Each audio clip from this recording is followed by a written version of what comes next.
के सभी बच्चों को नमस्कार। बच्चों, पूर्व वीडियो में मैंने आपको फ्रांस के संसद का जो प्रथम सदन है, राष्ट्रीय सभा, उसके बारे में बताया था। आज मैं आपको फ्रांस के संसद के द्वितीय सदन सीनेट के बारे में पढ़ाऊंगी। बच्चों, फ्रांस में संसद के द्वितीय सदन को सीनेट कहते हैं।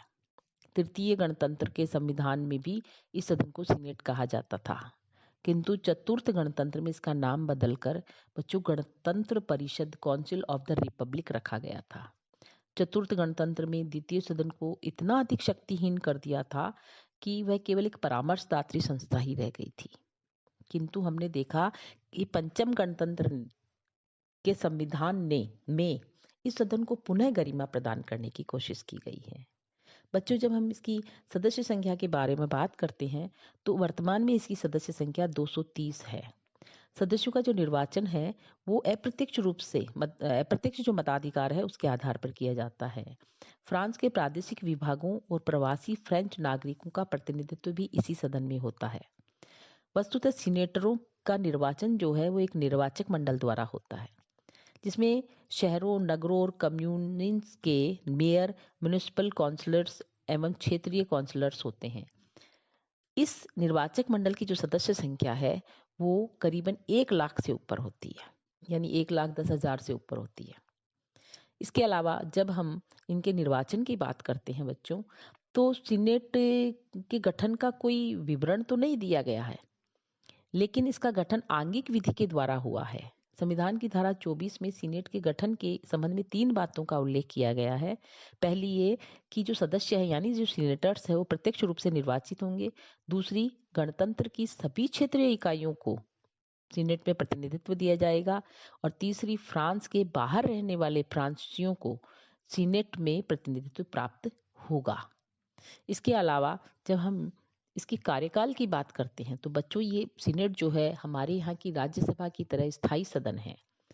तो हमारे यहाँ राज्यसभा का कार्यकाल जो है वो 6 वर्ष है और फ्रांस में सीनेट का कार्यकाल जो है वो यह जो है 9 वर्ष के लिए निर्वाचित की जाती है।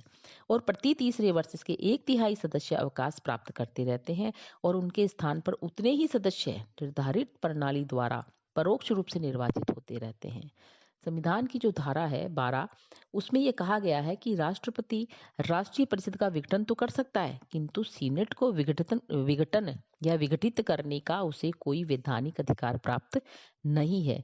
सीनेट एक तरह से स्थायी सदन है, हमेशा रहने वाला सीनेट हमेशा ही सत्र में रहने वाला सदन कहा जा सकता है। इसके अलावा जब हम इसकी कार्यविधि की बात करते हैं तो बच्चों अपनी व्यवस्था का निर्धारण जो है वो सीनेट स्वयं करती है। संविधान में यह प्रावधान है कि सीनेट के गठन आदि का निर्धारण आंगिक विधि के द्वारा होगा। इसलिए सीनेट की सदस्य संख्या, अवधि, सदस्यों के वेतन भत्ते, योग्यताएं, अयोग्यताओं का निर्धारण, रिक्त स्थानों की पूर्ति आदि आंगिक विधि द्वारा निर्धारित है। किंतु जहां तक कार्यविधि का प्रश्न है, इसका निर्धारण न तो संविधान द्वारा किया गया है और न ही इसके निर्धारण का दायित्व आंगिक विधि पर छोड़ा गया है। इसे संविधान की अपूर्णता कहना ही है एक तरह से।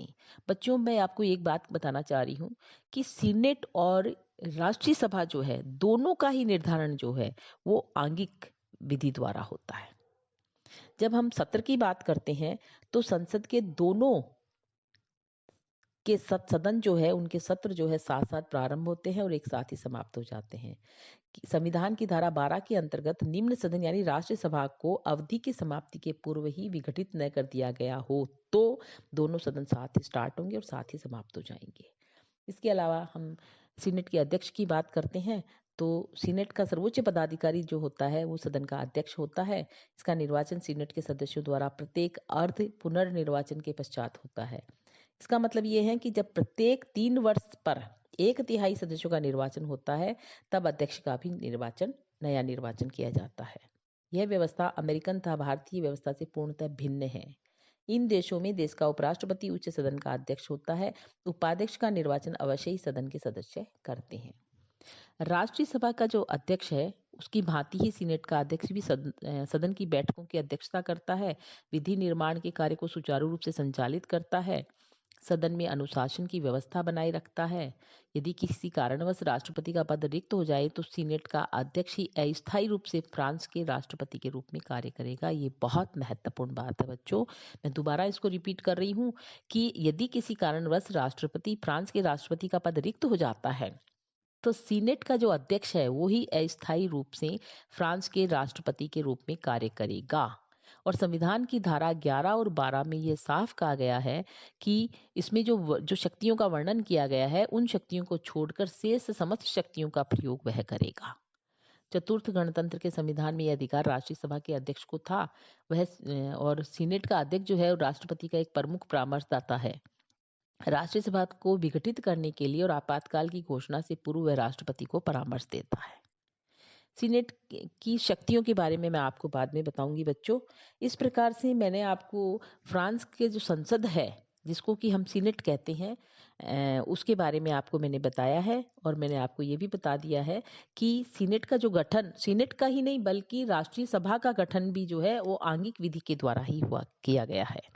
तो इस प्रकार से सीनेट की रचना के बारे में उसकी सदस्य संख्या 230 है। उनका निर्वाचन प्रत्यक्ष रूप से होता है।